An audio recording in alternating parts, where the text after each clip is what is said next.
et bienvenue sur notre chaîne. Aujourd'hui, je vais vous expliquer ce qu'est le design sprint. Il n'est jamais facile de trouver le bon rythme ni de définir la meilleure marche à suivre pour une entreprise sans plusieurs critères clés. Par ailleurs, ces concepts s'acquièrent généralement que par de l'expérience et beaucoup de temps.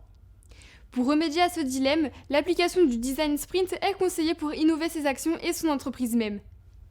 1. D'où vient le design sprint ? Il faut savoir avant tout qu'il s'agit d'un procédé de 5 jours co-créé chez Google Ventures qui vise à répondre à une problématique de manière concrète en simulant un prototype et son comportement. Cette méthodologie est très efficace et tire ses sources directement du Learn Startup, de l'UX Design, du Design Thinking et des modèles agiles. Pour faire simple, c'est un mélange de concepts pour comprendre, esquisser, décider, prototyper et tester les paramètres d'une idée. 2. Le design sprint, méthode inspirée du design thinking. À titre de rappel, cette source d'influence principale se présente comme une approche de l'innovation se basant sur un lot d'exercices ou d'outils. Elle comporte généralement la phase d'immersion, idéation, prototype, itération et intégration. Le but est de favoriser la créativité et l'intelligence collective afin de trouver une réponse adaptée à la problématique. Le design sprint, contrairement à ce premier concept, est un véritable processus rapide et pratique pour chercher cette solution. Il s'agit d'un système que l'on met en place pour concevoir et tester des idées à chaque niveau.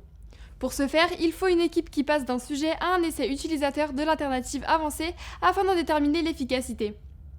Bien entendu, il permet d'itérer le procédé pour obtenir de meilleurs résultats. En général, le processus fonctionne de la manière suivante. Premier jour, la définition du sprint goal, ainsi que les paramètres de la problématique. Deuxième jour, le sketching et la récolte des idées. Troisième jour, le choix et la construction du storyboard. Quatrième jour, le prototypage du système proposé. Cinquième jour, le test de la solution sur 5 utilisateurs. 3. Les raisons d'adopter la méthodologie du design sprint. Comme nous venons de le voir, il s'agit d'une technique très pratique mais à la fois simple et efficace pour résoudre une problématique rapidement. Cependant, l'application de ce concept dispose également d'autres avantages non négligeables. En effet, le design sprint est un processus d'innovation qui peut être adapté à toute entreprise quel que soit le secteur d'activité de la marque, répondre à n'importe quel dilemme en proposant des alternatives d'optimisation plus performantes par rapport à d'autres stratégies du même genre, améliorer l'innovation et la créativité d'une enseigne, renforcer le leadership interne et externe d'une entreprise à satisfaire la clientèle, et être destiné à tout le monde.